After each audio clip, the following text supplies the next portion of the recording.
But the last one specifically, I think it was helping this heiress to some fortune who'd lost her dog or hamster. It was a very small animal, and it had gone into the vents. And I remember looking out the window and seeing all of like the ground below and the lakes and the rivers. And I'm trying to get into these ducks to find this animal and bring it back to her. And then I do eventually return the animal. And she's like, I don't know what you're talking about. This isn't my animal. And then I have this gerbil dog thing to look after for the rest of the trip. Hi, and welcome to 5 Random Questions, the show with unexpected questions and unfiltered answers. I'm your host, Danny Brown. And each week, I'll be asking my guest 5 questions created by a random question generator. The guest has no idea what the questions are, and neither do I, which means this could go either way. So sit back, relax, and let's dive into this week's episode. Today's guest is Kurton. Max is an award-winning journalist and content creator with a passion for storytelling in all its weird and wonderful forms. Over the years, he's worn many hats: food writer, Green Party of Canada media campaign manager, UK radio news host, interviewer of sports and music personalities, and more bizarrely, a pro wrestler, street sweeper, late night burger flipper, and potential future candlestick maker. A podcasting veteran since 2008, Max has hosted and produced shows for brands and personal projects alike. He founded the GT5 Network and launched shows including GT5, Are We There Yet?, and his latest creation, the Surface Knowledge Podcast. So Max, welcome to 5 Random Questions. Thank you very much for having me. It's an honor to be in the seat. And it's a very varied bio. I do like a lot of the experiences you've got there. But one that stands out, because obviously not obviously, I guess, for new listeners, but I'm in Canada, even though I'm, UK origins, but I'm in Canada. So campaign manager for the Green Party. I mean, we all know politics can be a bit iffy, shady, etc., and have its own challenges. So as an actual campaign manager, like a media campaign manager, what makes for a great campaign? Obviously not counting winning the whole thing, but what makes for a great campaign? I mean, that helps. That really does kind of help when you win the whole thing. Unfortunately, we didn't. We came in second, which was a pretty good place in the riding, seeing as previous years, people have been coming in like third and fourth. So I'd say that we had a success on our hands, definitely. But in terms of success, I mean, you have so many different people taking care of so many different elements of this campaign and like how we're trying to get to the end result. And you have conflicting ideas and responses. And when you're in that room and you're talking through ideas, it does honestly feel like a war room sometimes with all these different things flying all over the place. So I would say it's just kind of organization, conversation, and just trying to understand the main goal of what we're doing for. I was very lucky. I worked for the Green Party, the lovely party with some really great ideas and morals behind them. So I feel like every conversation we had was very productive and wanting to push the narrative forward. I can't even imagine trying to do something on a large scale, big national 2 parties going head to head. I think it's one of the most stressful jobs that you could possibly do. I can imagine. And we've, funnily enough, where we live in this part of Ontario, Canada, the Green Party came second in our riding as well. They've really started to, push up as a veritable force, in Canadian politics, which is cool to see. And you mentioned it, it can be, like, obviously the Green Party is great people, but sometimes there can be real, jibes and horrible stuff said by other parties, and maybe not so much the party leaders, but maybe people really closely associated. If something really bad came out, what would you guys do to counter that? Because you've got to keep yourself respectful, I guess, but it's a downright lie, and you really want to come out fighting, so to speak. Yeah, you do, but you've also kind of got to walk that line a little bit. I feel like if someone comes out with something so untruthful and so ridiculous, you almost coming out with a retort to it kind of confounds it and compounds it into something way more than it needs to be. If it's something so outlandish and ridiculous, you kind of just have to like brush it off and ignore it. And it depends on the party as well. Like certain parties are going to go for those dirty tactics and underhand methods. And you have to figure out, is that the kind of campaign we want to run? Are these the people we want to be? And 9 times out of 10, the answer is no, just let it go under the radar. When you get to the next debate, underline that point without mentioning it, so that it's already in the people's minds that you have taken the high road and that you are addressing it without addressing it. I think is the safest bet you can take. Sounds good. And pro wrestler, what's all that about then? Because with all due respect, you don't strike me as the big steroid-bound wrestler type. I know. There's a mix of us for a variety. So obviously this is an audio-based podcast. I would describe myself as not The Rock is the best way to describe myself. But wrestling is something I've always enjoyed, always loved, always been passionate about as a kid. And I got to like my mid-20s and I thought, why not give it a go? In terms of like taking up a sport and doing some form of activity, let's give it a go. It's a very weird sport to take up because you're developing these characters, you have entrance music, you have costumes. I wore a mask.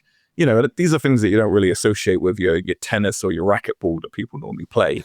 There's a standard uniform that people kind of go out in. So I tried it and I went down to my local club in Birmingham, met some really cool people, and found out I was pretty good at it. So I kind of continued and I was put on shows and got to wrestle some very cool people.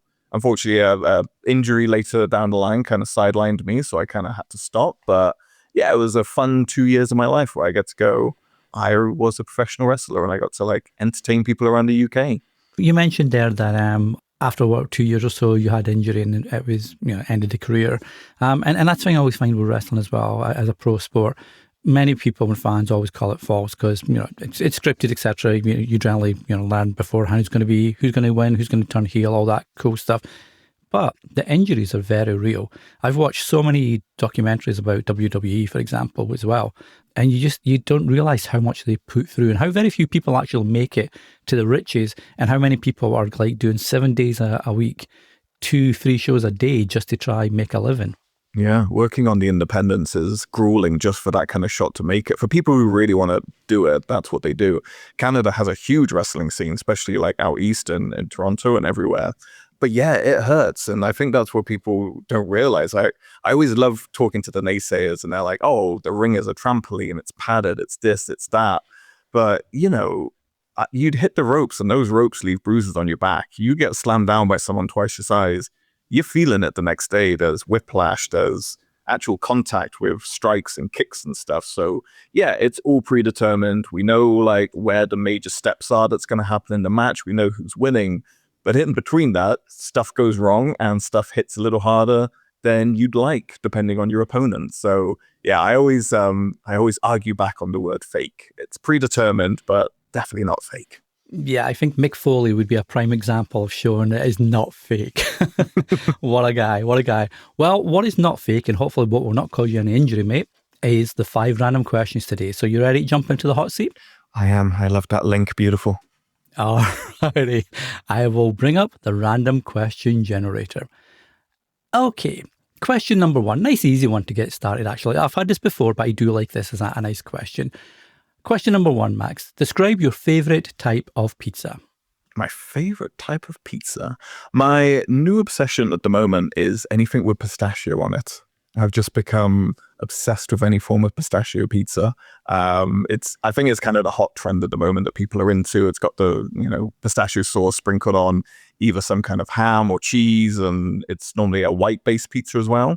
But I was in Palermo a couple of years ago in southern Italy, and they have pistachio everything. Pistachio pesto, pistachio pizza, like it's everywhere. I bought back jars of the stuff. I became that obsessed with it. So now that I kind of see it appearing everywhere, it's dented my waistline and it's dented my wallet quite a bit. So I think I'll have to go with that at the moment. Well, I can't think, because you mentioned pistachio sauce. And pistachio, unless I'm very much mistaken, it's something very different in Spain, where you live. It's a little nut, right? Yes, yes. So you make a sauce out of the nut? You basically make it into a pesto sauce. So instead of using pine nuts, you would use a pistachio nut. And then I'm not sure what kind of herbs it uses, but pistachio has such a strong flavor that it allows it to kind of take that pesto form. So if you think of it more like pistachio pesto, that gives a clear idea. And you said this is like a big trend at the moment. Is this like a Spanish food trend that's kicking out? Is it European? Because I can't think of that trend in Canada, at least. So yeah, maybe I'm very limited because I'm stuck in the boonies. So I may be limited, but is that a trend more in Europe or Spain or? Well, if it's not there in Canada yet, Danny, you need to get on it. Start opening some stores, start selling it. You'll be ahead of the curve. Yeah, I think I saw it in England last time I was there. A lot in Italy, coming more and more in Spain. because there's a lot of availability for it. So yeah, I think it's maybe something that's growing, but I'm seeing pistachio chocolate, pizzas, coffees. It's kind of the new cool nut in town, if you will. Very cool. And you've lived in a few places. So for you, I watched, I think Bill Burr, the comedian Bill Burr, was doing a show or a special or something, where he was going different parts of the UK and trying out British food compared to, obviously, he's in the US, compared to their food. And one of the things that he says, you live next to France, you live next to Italy, how can you not get your effing pizza right? Because he was complaining about the UK pizza. For you, you've been to Canada, you're from the UK, you live in Spain, and any other place you've been to. What's the best pizza, do you feel, or who's got the best pizza? Who's got the best pizza? I mean, I'm going to rule out the Italians just because they've got the market cornered. We don't need to cater to them. Let's try and go a little bit different here. The UK has some good pizza places, but you got to be very specific where you find it.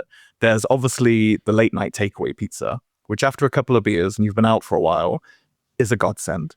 It's just cheese and grease and it's going to make your life feel better, but it's not good in the light of day and when you're kind of going about the world. England also has this beautiful melting pot of cultures. We have so many people from Europe. We have the French, the Spanish, the Greeks, everyone you can imagine lives in England, and we have all of the amazing food from it as well. So it's really easy to find great I can never say it. It's great to find Italian pizza. We'll just leave it at that. Great to find Italian pizza. And I used to live in Chiswick in London, and there was one called Napa or Nap, and it was voted the best pizza in all of England for 2 years running. And I went there and truly was like being in a little slice of Italy. So even though I said I'm rejecting the Italians in Italy, the best bet you can kind of have is if you can find these lovely stores that are run by Italians and local people. And this goes for all food. The general rule I always find is if you find people in another country eating the food of their country in that restaurant, that's a gold sign that is the best restaurant to go for that type of food. And that one in Chiswick definitely has the mark of approval. Yeah, I'm with you 100%. If I love Chinese food, I love Indian food. So if I see a restaurant, if I'm out and either Chinese people or Indian people or Asian people are eating from that restaurant, I'm thinking, okay, I'm all in. That's, take my money now. You're good. It's funny though, because you mentioned about finding locals in the country. It's weird how like food traverses, well. Like Canada, as you know yourselves, a melting pot of different, cultures, etc. You go to Toronto, you've got little Portugal, little Spain, little China, little Italy, little lots of stuff. And it gives you that proper feeling of being in these countries, even if you've never left Canada itself, right? Yeah, completely.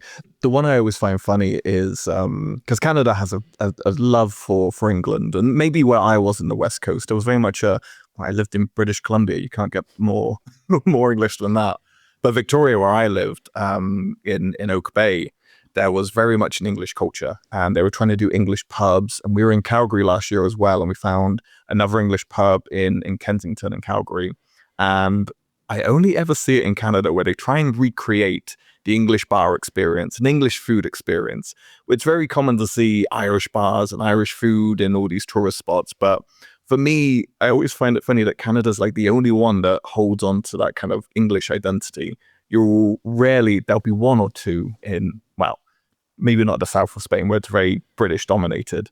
But in Madrid and Barcelona, you see a couple, but no one's trying to replicate that pub English experience and that pub food experience, which I find interesting. Yeah, I feel that must be a West Coast thing, because certainly Toronto, I've got a friend, we went to the UK back in 2018, and the one big thing he took away was the pub culture, like not so much the culture, but as in drinking loads every day and what have you, but the pub culture as in you can sit there on your own, read a paper, have a pint, and no one bothers you. You couldn't do that in Toronto. Or you go in, you start up a conversation with the person next to you, and it's nice and easy, but you can't do that in Toronto again, because it's just different. So maybe it is like a West Coast thing here.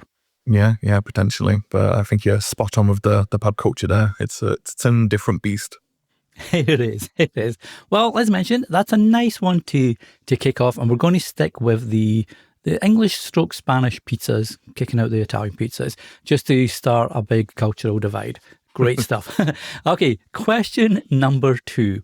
What is the last dream that you remember? Ooh, Well done. Good one. Um, you got me easy with the pizza, didn't you? And then the last dream one kind of came in.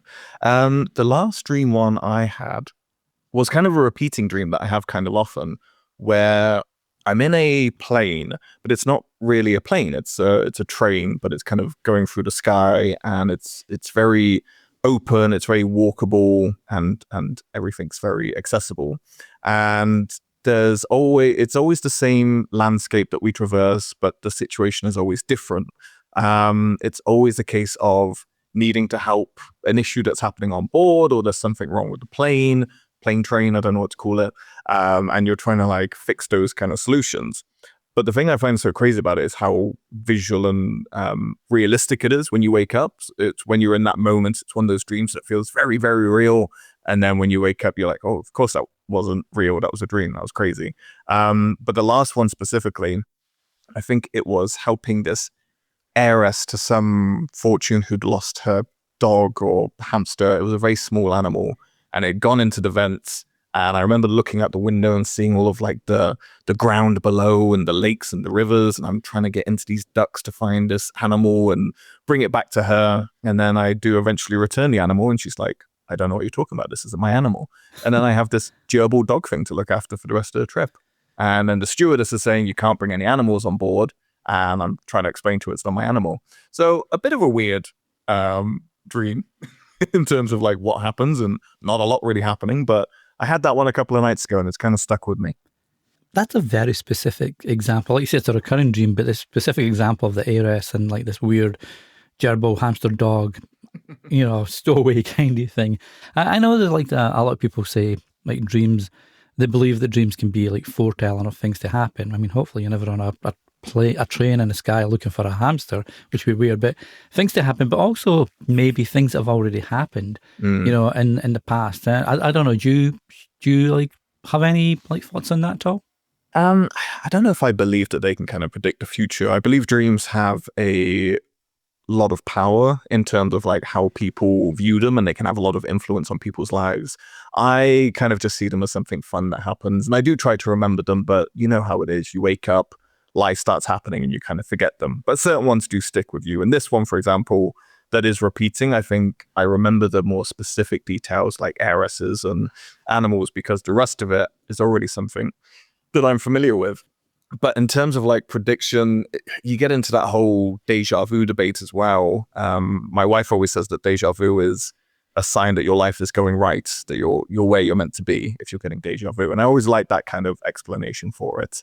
But in terms of actually like predictions and stuff, who's to say? It doesn't work for me, but I can't say that for other people, they don't have that within them, because people have predicted events that seem crazy to predict, and they've been able to look at this kind of stuff. I actually did a podcast episode on this, on dream science and how this all kind of comes about. And it was very interesting about different cultures and how everyone kind of learns to work with dreams and how much weight it has in other cultures versus, say, our Western cultures where we kind of just dismiss it. But there's whole psychology behind dreams. There's journals, there's websites, there's people in professions that do it. So there's got to be something to it, right? Well, yeah, I mean, you mentioned there about the psychology of dreams, and I know like one of the things that fascinates me is, and I think I've got the name right here, is like lucid dream. Yes. And your ability to jump in and control your dream. Or well, no, that's not right. It's like lucid, is that when you can leave your body in a dream state? Yes, but lucid is also where you can kind of control it and know what's kind of going on. Right. Because that to me, that'd be kind of cool. It takes me back to something like Nightmare on Elm Street, for example, right? Where they fall asleep and then Freddy comes into your dreams and stuff. That would not be cool. But it fascinates me to think as someone that like you, I rarely remember dreams, but when I remember ones that are super specific, then I can remember them. But it'd be cool to actually participate in that and think, okay, that dream didn't quite end how I wanted it, but I really enjoyed the dream. So I want to try to have that dream again and change the outcome. Yeah, I mean, there's so many people who, as I mentioned, have kind of figured out what's something from a dream. It was there was a Russian chemist. He created, the one who created the periodic table, Dmitri something. Sorry for not having the full facts. But he said the layout for the periodic table came to him in a dream. He saw all of the elements falling into place, and he saw it as a puzzle. So then when he woke up, he did that and arranged them by kind of atomic weight.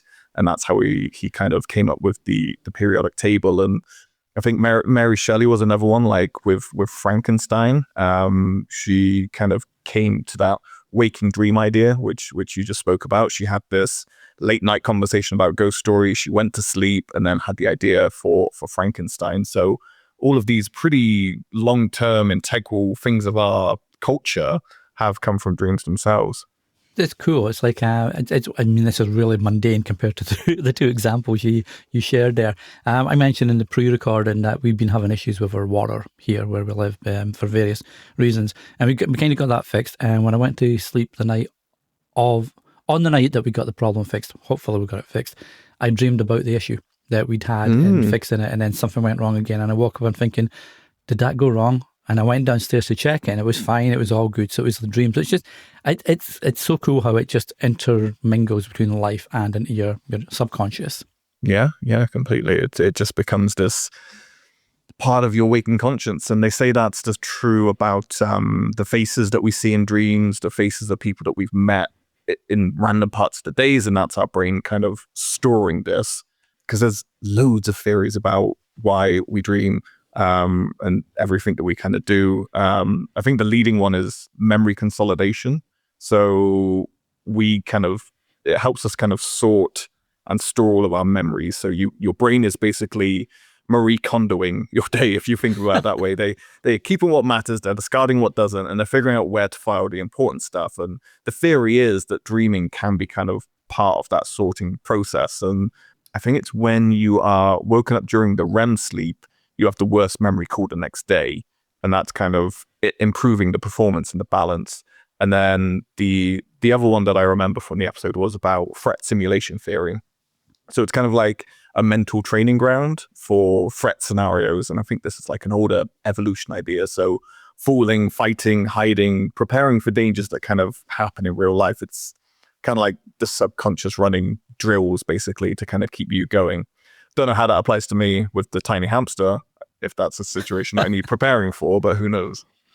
Well, taken out of context, I might use that as a snippet for this episode. Taken out of context, that could suggest many things. I don't know how that applies to me with a tiny hamster. I'm going to use that. That is fascinating. I do love that, and I'll check out that episode. Is that episode released now, or is that? Yeah, I think that was 4 or 5 episodes ago. Okay, I will look out for that. Sounds a fascinating one to listen to. Okay. So that was a nice one, just throwing off the balance a little bit. Let's have a look at question number 3. Question number 3. And I feel you can give an honest, you've given an honest answer anyway, mate. Not that I was going to say you wouldn't anyway. Your parents probably won't listen to this. But if they do, question number 3, Max. Are you smarter than your parents? Okay, so we'll hide this one when it kind of comes out then. Don't attach my name to it. It's fine. No. Am I smarter than my parents? I'm not going to say yes or no. I'm going to take the coward's answer.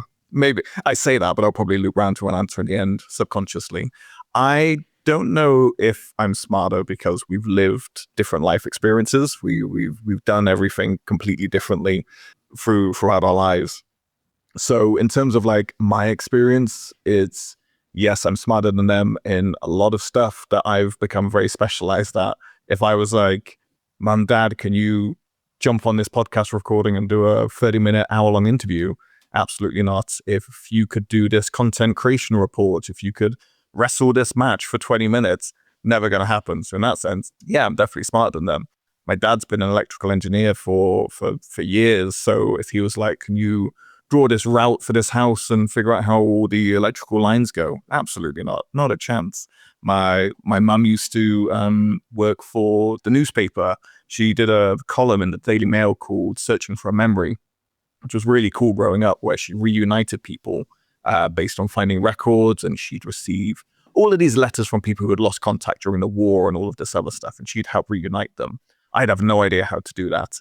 And she's also like really into astrology and everything in terms of like mapping how astrology works. I'd have no idea with that as well. So I think it comes down to the life experience, right? And how you kind of do things. Even having kids, they had kids when they were 20, 25 and 30. I just had my first kid at 34. And I'm basically at a point now of just figuring out as I go along. I'm pretty dumb to the situation about what's happening. If you ask me how to raise a 2-month-old, yeah, super smart on that, done it, figure out. Ask me how to raise a 12-month-old, that's 3 months in the future. I don't know what that's going to entail. So yes and no, depending on which avenue we're talking about. That makes sense. And wait till you get to teens, mate. Good luck with that. But yeah, you did that's cool. You mentioned your mum, the project she worked for, like she did at the Daily Mail, like the bringing people together. And this would have been, I'd assume, before internet was really in use and Google and all that cool stuff. So, like, to put all that together, I mean, that must have taken a whole bunch of research and tracing down and calls and etc. 100%. Yeah, no, I remember this so clearly growing up. It was about, let's say 1998, 1999 maybe. So my mum was working for this column where she would basically do all the research and figure out how to reunite these people. And then she'd kind of get them together and sort it out. So the way it would work is she'd receive all of the letters that people wrote into this column of like, help me find my lost sister, help me find this, that, and the other. And she would then take all of these letters and I would sit at the dining room table. I remember reading through all of them. They'd have pictures attached of the only picture they have of their old war buddy from the regiment that they're trying to find. And I'd be like, oh, Mum, this one's cool. Try and do this one.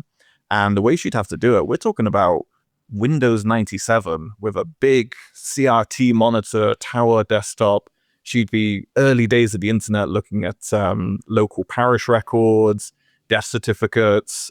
She'd be going down to the records room, searching for all of this stuff, trying to find a connection, and then hopefully finding a phone number, but if not, having to find an address that she could write to them and try and connect these people. She had incredible success and reunited so many people from like past war buddies, long lost relatives, long lost loves, which I think is really sweet as well, trying to get all of these people back together.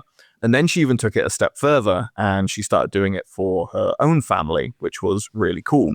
So she started building the family tree and searching about what's kind of going on and missing relatives. And she had these kind of new skills. And her dad, who was born in Belfast, he was put into a orphanage. So he was put into one of those, very early Northern Irish orphanages back in the 10s or 20s, whenever it was. And she did all of this research and found out that he had a sister. So she actually tracked down his sister living in New York. This is when my granddad was like 65, something around that age. So she tracked down this whole other part of the family, Irish immigrant, originally from Ireland, left the orphanages or was sent to America from the orphanages in New York. And then she kind of reunited them 60 years later, got her dad on a plane, flew to New York, and then they threw this big celebration party of this reunion of all these New Yorkers coming together. And I think that's such a cool story of how, even before the power of the internet, how useful it can kind of be to reunite people and, tell those stories that might have been lost without proper connection. Well, that's an incredible legacy to leave as well, right? Is to know that you've had such an impact on so many people's lives through something that she may have thought wasn't a big deal. Well, I'm just doing some research and putting people together, but it's such a big deal to bring families, loved ones, everybody back together again that, had been separated for whatever reason. Yeah. And it's, hopefully we're kind of in a position now, there's the downsides of social media and there's a good side of social media, but it's allowed people to kind of reconnect and regrow those loves and loss that they may have had. But I feel like there's a lot more that can kind of be done. And it's a shame that the paper stopped running that kind of piece, because I think there's a lot of legs to it and a lot of interesting things to be done. So who knows? Someone might pick up the idea in the future. You should make a podcast about it, mate. Get a podcast started. I would subscribe to that in a heartbeat. It sounds right up my street. Yeah, but the research, though, she used to put in so much work to it. Yeah, well, that's a benefit of this. The format of this show is the research is minimal to zero, with slightly heavily leaning to zero. That is awesome. I really enjoyed that answer. Thank you. This part is brought to you by someone awesome. We'll be back with more questions in a sec. On the Bad Movies, Worst Opinions podcast, we review popular movies from the 90s and 2000s just to see if they're as bad as you really remember. We believe that everybody has a favorite bad movie, those movies that you can't help but love even if the critics hate it. So we go back and watch them. Did these movies really deserve the hate, or have people been too harsh all along? Find out every Tuesday wherever you get your podcast from. Check out the Bad Movies, Worst Opinions podcast. Want 5 random questions without the ads and before anyone else hears it? Become a question starter on Patreon and get ad-free early access episodes, plus a sticker because everyone loves stickers. Or level up to Question Master and unlock bonus content, producer credit in the show notes, and all the other perks too. Check it out at patreon.com/5RQ and join the Curious Crew.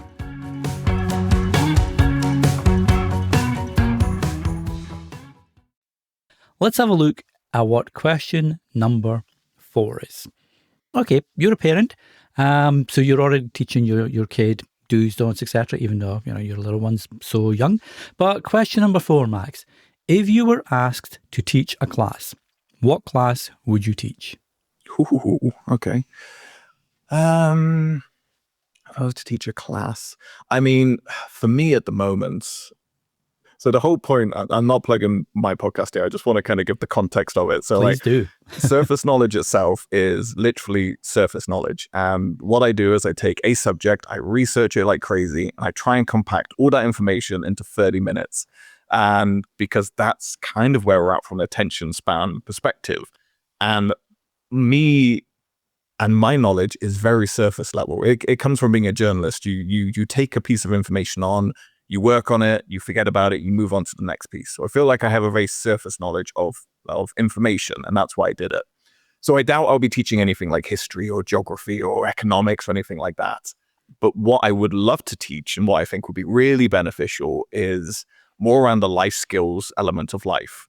For me at the moment, if I could get a whole bunch of kids in the room, I'd want to teach like phone and internet safety, because it's driving me crazy seeing how we've become so reliant on a technology that has been proven countless times to cause a lot of damage to developing minds that are kind of coming into the world. And it's teaching them a lot of stuff, and there's some really horrible stories. And I'm not going to take this podcast down a really dark turn, but we're all aware of the dangers that are kind of going on. And I think there was very much a position 5-10 years ago of, cool, there's this thing that can keep my kid quiet, have at it.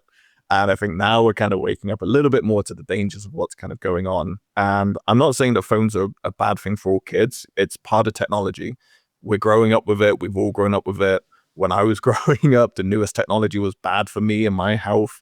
But I think there is definitely an education piece that needs to be done of how kids can keep themselves safe online. Like, I'm not saying take phones away from kids, take social media away from their kids. It has its benefit by keeping them safe.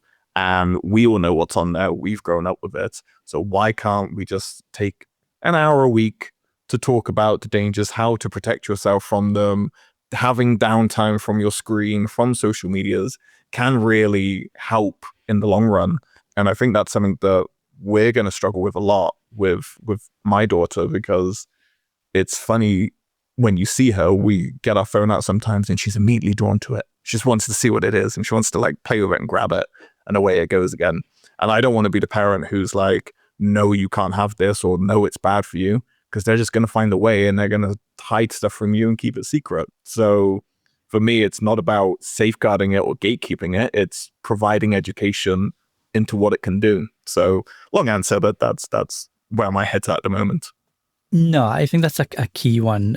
Like you say, it's like so pervasive now, especially with the growth of AI over the last 12 months. It make blatantly false things seem 100% real, right? You really blur that line. And as a kid growing up with that in front of you, you can be easily fooled into thinking, some things X, Y, Z. And our kids are fortunate. The school board here does a great course on online safety and mobile safety and all that cool stuff, and has speakers come in and talk to them. There's also a mom over here that you probably would have heard about, I would imagine, that created the Amanda Todd legacy based on her daughter taking her own life, sadly, because she got bullied and coerced into unsavory things online through your phone. And it's such a, I mean, I'm really well versed in internet, as are you. And it's scary to see how it's grown into such a beast since we started back in the day. I'm obviously older than you, mate, but since we started back in the day, it's how it's grown and what's accessible now as opposed to what was accessible to us. And it's a real fine line as a parent. I completely get you on that, mate. Yeah, it's really difficult. As you say before, okay, maybe it was the Wild West, but it was a little bit more fun and free. I feel like when the corporations got involved and everything became monetized, that's when you really saw the downfall and everything kind of happening there. I work in content day in, day out. I spend most of my day figuring out how do I get people to rank, how do I get content to appear, working with GEOs, LLMs, all that kind of stuff at the moment is so pervasive of like, how do we get, all anyone wants to do now is how do I get the AI to talk about my thing? And it's just, this is a shift within the past like 6 months to a year. 2 years ago was the new launch of AI. So the past 5 years of content and how the internet's changed from a front row seat has just been absolutely baffling in terms of what's going on. And it is nice to see that stuff is happening. In Europe, I think Germany is introducing a ban or has introduced a ban that phones can't be in schools, and another country introduced that kids can't have access to social media until they're 16. So I think there is definitely a shift coming. There's a tide coming. The conversation is happening. Whereas 5-10 years ago, it was very much, calm down, it'll be fine. What's the problem? There was no studies. There was no interest in it. But I think there is a shift happening. It is interesting to see the UK Online Safety Act. It's been just released where you've got to upload identification or something like that. If you're 13 or under, you need to prove your age basically. But it's also disheartening to see some of the pushback around this because I can understand some of the pushback. There's some stuff that you do want to access, but you can't because you're not over 13. How do you feel about all that? Is that a good move? Is it a good move, but maybe it needs improvement, or? I think it definitely needs improvement because it's not just if you're 13, they've kind of blanketed it. So if you want to access anything that is not seen as appropriate, you have to upload your ID. And I'm obviously there as an old punk rocker in my younger teenage days, giving my identity to any form of government control seems like a horrible idea.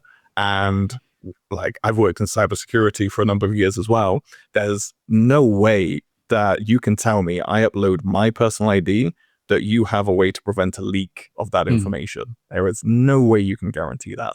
So I'm very against uploading my ID to any source that is, I get hesitant at the airport, but I know they need it, but I'm not just going to upload it to a website. I think it's not the best way to go. I do see the merits, obviously. It's helping keep kids safe, but the conspiracy nut in me, which doesn't exist, it makes me question what is the real motive and why we kind of need to do that stuff. And I think there's better ways. Countries like Germany, some of the Scandinavians have already found a better way of just simpler technology, no ID verification, and it just seems a little too far in the wrong direction to start doing government mandated ID checking. Yeah, I know James Crillon over at Pod News, industry publication, Pod News, shared a story on the day I think the law came into place, or the act came into place, and it was someone holding up the driver's license photo of one of the big MPs in London, and they uploaded that as their ID and got approved. Right, so it's a flaw right away because you can just take that, right? Unless there's something like facial recognition based on the ID that can say, well, you're clearly not, Margaret Thatcher, who's long dead. Why are you uploading her ID, for example? Yeah, it's a flawed system, and you should never trust flawed systems, no matter how badly you want to access it. I honestly think I'll be stubborn with this until the day I die, of people being like, well, you got to give me this information or this information. Like, we already give over so much. Where do you draw the line personally? Like, you've got to have your own moral line in the sand, right? No, 100%. Well, the good news is with that, I don't ask for your ID on this show. I can see you, so I can see you're you. You're the one I trust to give it to. Well, there you go. Oh, dang it. Now I'm going to have to open up a little small business. Well, let's have a look then. We're doing really well here, Max. We've come to question number 5. So let's see what your final question is on the random question hot seat. Question number 5. Would you rather be homeless for a year or be in jail for a year? Morality questions. I like them. We start off with pizza and now we're here. Okay. Would I rather be homeless? Am I allowed to ask like context questions? Do I have access to my current network of people and friends, or? You can go whichever way you want, mate. Okay. I would say no. I feel like if I ended up in a homeless situation, I'm very lucky that I have a lot of friends and family that would be a very impossible situation to find myself in.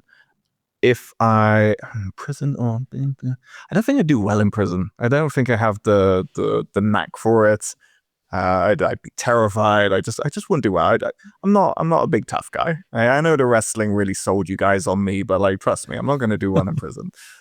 Homeless would probably be the choice, because you stumped me. Well done. There's two ways to kind of look at it. I mean, from a homeless perspective, I always enjoy, and this is not me tooting my own horn and being like, wow, look how great I am, but I always enjoy, having conversations with people who are homeless and have found themselves in that situation. I met a lovely guy once in Brighton called Jockey. And Jockey, I was coming home and I met him and he was like, oh, do you have any money? And I said, no, sorry. But I always offer food. Like, can I go grab you some food? There's a Sainsbury's, there's a Subway, whatever we can kind of do. He's like, a Subway would be great. I was like, cool, let's go get a Subway. I hadn't eaten, so I got myself one as well. And we sat and had a sandwich together. And he told me his whole life story. He'd be a great one for this podcast, because he was like, I'm going to write a book on my whole life and everything like this. And he was trying to get into subsidized housing. He'd been working really hard, and he'd been like, I'm off to drugs, and I've been off to drugs for a year now. And I'm really trying to like get into this housing, and I have a meeting tomorrow. And we sat and ate our sandwiches for a while, and we spoke about life and about him. And he had a phone on him, obviously. And he had just like one of those little touch dial phones, old Nokia 3310 kind of things. And he took my number and I gave him my number back. And I didn't hear from him for about a month. And then I texted him. I was like, hey, Jockey, what happened? And a month later, he told me he got into subsidized housing and that he was able to kind of be there for a month. He was settled in and he was starting a job, which was really, really cool to hear his story about how he hit such a low, but really worked on himself to not only kick his habits, but also to kind of get what he wanted, get into the housing, get a job, and then like emerge himself from there. I didn't hear from him after that. I checked in on him like 6 months later, but the phone didn't go through. So I'm being optimistic in the hope that he didn't need that old phone anymore. He got a new one. Life is good for Jockey out there. But his story always stuck with me in terms of like him being able to kind of push himself up and do what he wants to do. So I'd like to think that I would have that same kind of resolve as a person to really try to pick myself back up and try again. Because I've always tried to like, if something hits a wall, I always try and reinvent myself and pick myself up and try something new. And I'd like to think that if I ever did find myself in that situation, and again, very blessed with the family and loved ones I have around me, that I do not see that ever happening, which is a very privileged place to be in, and I recognize that.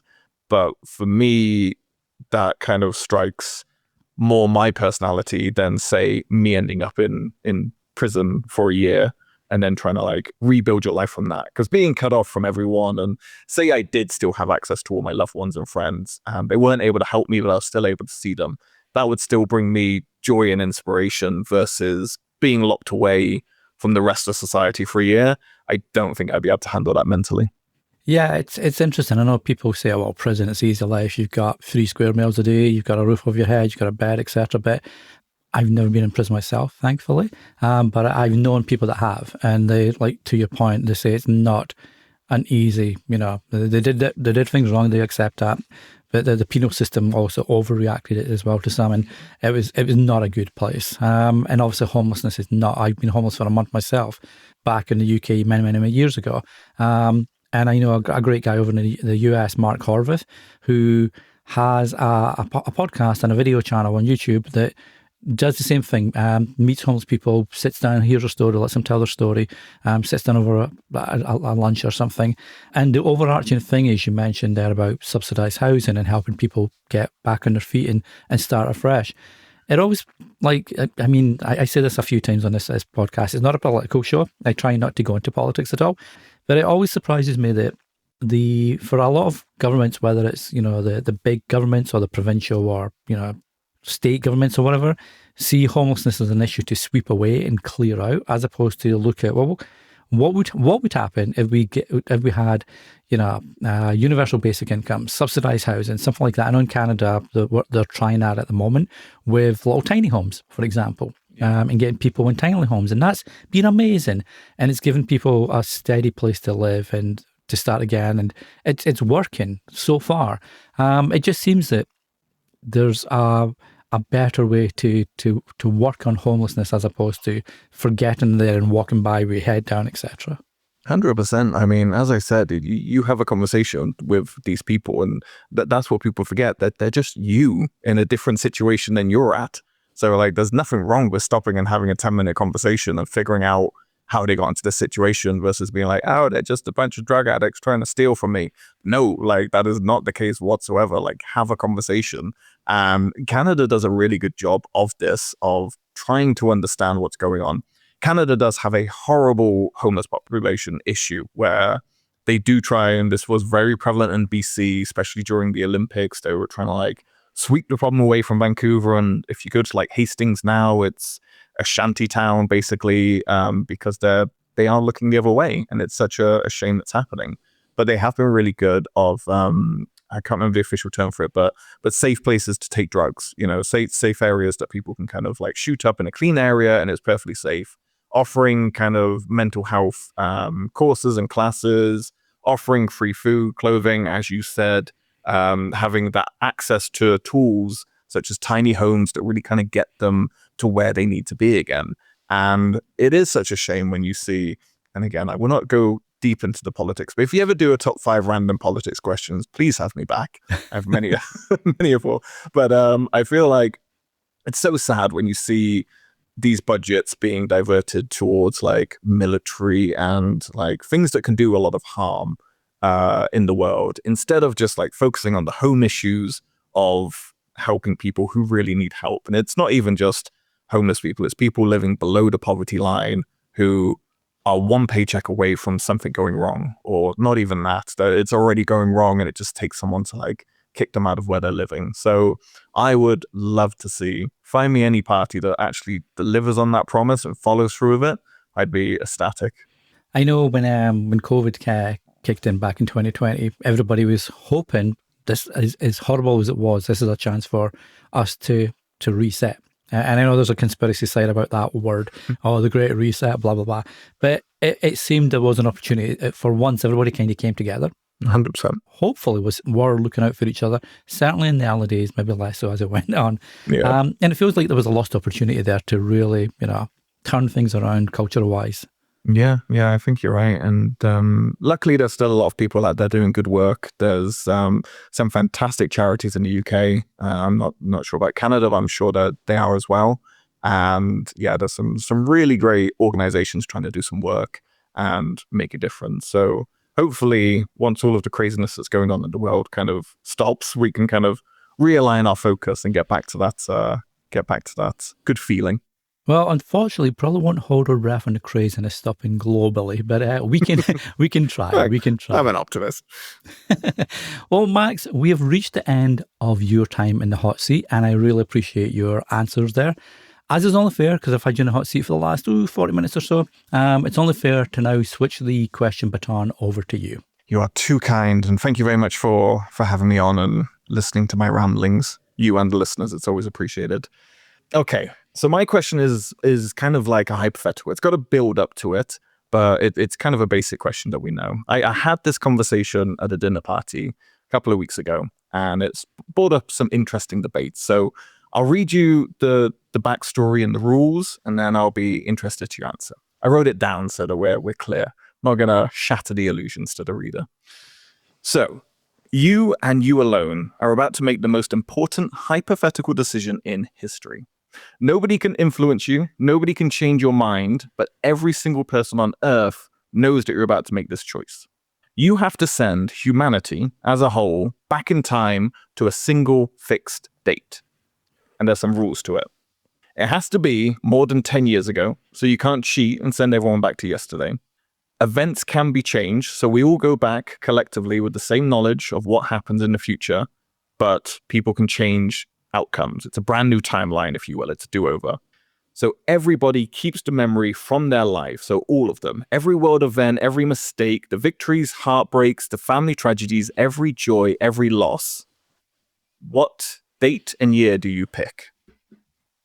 Oh, good grief. That's an outstanding question. That would be great for a board game, mate. You want to trademark that and get that out in houses. Wow. Okay, let me think. It's funny because an episode I recorded just recently, but it hasn't gone out yet, had a similar question about going back in time and what you couldn't do, because obviously you've got the time paradox and everything. You do this one thing and etc. Yeah, this flips on its head. You're allowed to do whatever you want. So the whole human race is taken back to this one time. Exactly. But they keep all their memories of everything. They remember everything from their timeline, the past and their timeline. Okay, I'm going to go back to 1914. I'm a big history person, buff. I'm not super good at history, but there's certain times in history that I really enjoyed. My history teacher at high school was an amazing guy, Mr. Houston. Loved him to death and brought history to life in an amazing way. In 1914, obviously you got the Great War, called the Great War, World War I. And I think, if you look at where we are today, I think a lot of, obviously there's been conflicts and wars throughout history, from the Romans beforehand, but from the Romans upwards and the Vikings and all that stuff. But I feel like where we are today in the world, when it comes to where countries really started to split away from each other, was the First World War. So I'd go back, I think, and I can't remember the exact date. It's 1914. It's obviously before World War I started, so I'm going to say maybe March, April. And I should know this because Mr. Houston, if he was listening to this episode, he would kill me for not having the exact date. But when Archduke Franz Ferdinand was assassinated, and that started a chain of events that led to countries taking sides, and the First World War started. I feel that broke a bunch of alliances that had been there up until then, and that kind of took us on a path where we are now, where you've got, North versus South, West versus East, all that kind of stuff. That being said, and it's funny, it was brought up in that episode I referenced there, if I was able to change that and we were able to stop that assassination happening, and then humanity went down a different path, does it become a different path anyway, knowing that the memories you've got when you went to that time? Because are these memories relevant now because you've got a different path that you've gone down because this war never happened, right? So that would be where I would go probably, but then it opens up a whole other can of worms. That it really does, because you can argue the point, and this is why the conversation ballooned into what it did when we had this conversation amongst friends, because, as I said, everyone retains the knowledge. We know we went to World War I. We know these millions of young men and women died through blitzes and fighting in the front. So would the governments be controlled enough to be able to say, like, okay, we don't want to go down that path? Or would there be that already lingering hatred and resentment for that happening in the future, that we would find ourselves in a similar course anyway, because there's that theory that you can't change whatever happened. It just changes in a variant, right? So it would be interesting. Maybe Franz Ferdinand doesn't go out that day. He hides in his room and nothing happens to him, but some other event kicks it off. You can go back and forth. We could do another 2 hours on this of like unraveling what happens if that doesn't happen and where the world could kind of go. So I think it's interesting when you add the pre-knowledge element into that question, makes people go like, oh, but I know that we went to war. I know World War II happened. I know that Germany split into East and West. And then that's how we ended up having to get like the EU and everything. And you can see all of that chain of events going on. But yeah, it's a doozy.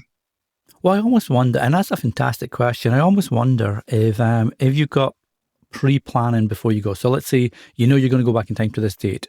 Do you just leave right then, or do you prep for a week to get everybody ready, etc.? Because if so, do the weapons manufacturers, knowing what they know now, and they've got a say in the matter because they've made millions for it, and if that changed, then they wouldn't have millions. Do they go back and give tools of destruction to the side that they really want? and change the whole course of the war that way. So again, it's like you say, it's an interesting, how it can go, like that whole sliding doors effect, right? If this one thing happened, now what? Yeah, you can argue either side of it. And we know through history there's always going to be someone taking advantage of a situation. Like it's nice to see the good in the world, but there's always someone who's going to capitalize on it. So who knows how it will go, but it's an interesting one to think about. It is, and that's an awesome question for asking. So thank you for that. I appreciate it. So Max, I have really, really enjoyed our chat today and the answers that you've shared with our listeners.